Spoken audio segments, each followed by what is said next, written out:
Hey y'all, welcome back to my channel. So I have some very exciting news and I'm actually excited. So I just finished my exam for C214 about an hour ago.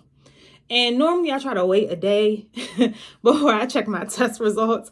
But as you guys know, I will call it a fail, but technically I didn't pass the class the first time around that I took it. I took the exam twice, and then what happened is before I can do my third attempt, the semester ended up timing out. So I had to essentially retake the class all over again. But this time around, I passed, y'all. I was so excited. When I say excited, like I was working out and I literally jumped off the bike because I was so excited. But I will say there is two big things that I noticed about the exam this time around. So one, I don't know if you are familiar with the O structure of the test. If you haven't taken it and this is your first time taking C2 114 financial management as of December 2024, then you don't know what the changes were before. So I'll go over what the changes are now and how it impacts people who probably took the test before or prior to December 2024. So before December 2024, the test was 70 questions. They didn't give us as much time. Now they give us 180 minutes. Back then they gave us 120 minutes. And it was literally embedded into their typical OA process. Now, with the new revamp on the exam, you still have a code that they provide you that essentially open up your OA assessment. But the good thing is that they allow you to do this in Excel.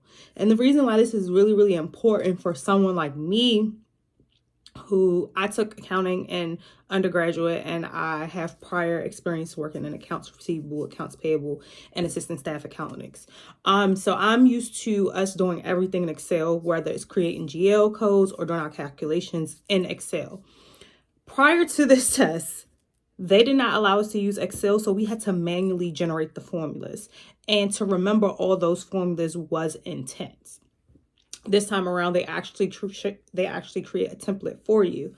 And I'm going to try to find a screenshot that I can add in here, potentially from the practice exam, if I still have it, where it shows you each block that they create for one question. So let's just use time value of money for an example. Your number of payments, you'll have that. They'll give you the number of payments in the question, and you'll just plug it in. And then at the end of each question block, they'll tell you what the formula is going to be. So to say FV for future value, PV for present value. And then when you go into the Excel and you enter in the formula for future value and present value, all you're doing is plugging in the numbers that they've already given you. That was extremely, extremely helpful because having to remember the formulas and then also remember the cash flows in regards to, okay, is this money that I'm receiving or is this money that I'm giving out? That became very, very tedious and it required more time for you to actually sit there and process the questions because it got very, very tricky in the wording. So I passed this time around and I was actually shocked that I did really, really good in the calculations because I did have a moment where I was kind of like, oh my gosh, what the hell is this? And what makes it crazier is if you're familiar with WGU, if you've taken breaks during exams, you know that once you look at those questions and you want to break, if those questions are left blank, you're submitting it as is. So I literally got to the end of the test where all the formula questions were, and I read all of them. And then I was just like, my brain was blanking. I couldn't even remember the rate, how to calculate the rate of return in Excel. Like I'm looking at the question. I'm like, what is this? What is this? It looks familiar. I don't know what this is, but I'm glad I was able to go back. So I would say this new update that they did to how they structured the exam for C214 is going to be extremely beneficial. In addition to that, they had two different methods that you could use. They had the textbook method. They didn't have that before.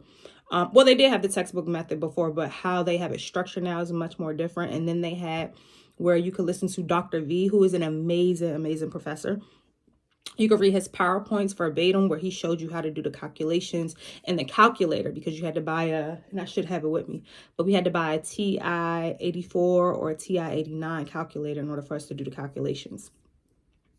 So that was exhausting within itself. But this time around with you having Excel, you don't have to buy the calculator to do those calculations. It's already built into it. I did the method. Is it Dr. Zig? I'm going to pronounce his name wrong, so I'm going to call him Dr. Z, not Dr. V. But he has these short videos and the platform that we use for all of our educational purposes. And during those, he actually explained and broke down everything to you. Because I had a financial background, and then I also feel like because I took the class, so the things that stuck with me from the prior class and then reiterating and hearing them again this time around, it was extremely helpful, and it really, really helped me pass this test around. So now I'm officially down to my last 2 classes for my master's program. Unfortunately, I did not do it in the 6-month time frame that I wanted to, but hey, a win is a win. When we're finished, we're finished. I'm hoping that this next course, which is Global Economic Managers, is going to be relatively, I don't want to say simple, but I hope the OA isn't too intense because I'm really exhausted with taking tests now. Like the last 5 classes literally has just been taking exams, and it's exhausting. So if you have any questions about your process, while you're doing the WGU MBA program, please feel free to comment, like, share below. You can find me on social media. I answer all questions. I hope that I was able to provide some insight for taking this test. And I would just say give yourself grace. I definitely did that, but also too realizing the test taking tips that you develop throughout this course, they build up to one another. And that's what I've learned. It took me 4 classes to realize that. Like when I took my statistic class, that was OA, using the tactics that they have for questioning, whereas though you will basically read the question. So the question could be at the end of the paragraph, but you read the end of the paragraph where the question is first, and then you go back to the scenario. That helped me on this OA as well, because I immediately went to, okay, what is this question asking? And your question might ask, what is the quick ratio? Okay, I know that it's asking the quick ratio. What is the formula for the quick ratio? And then get the details from there.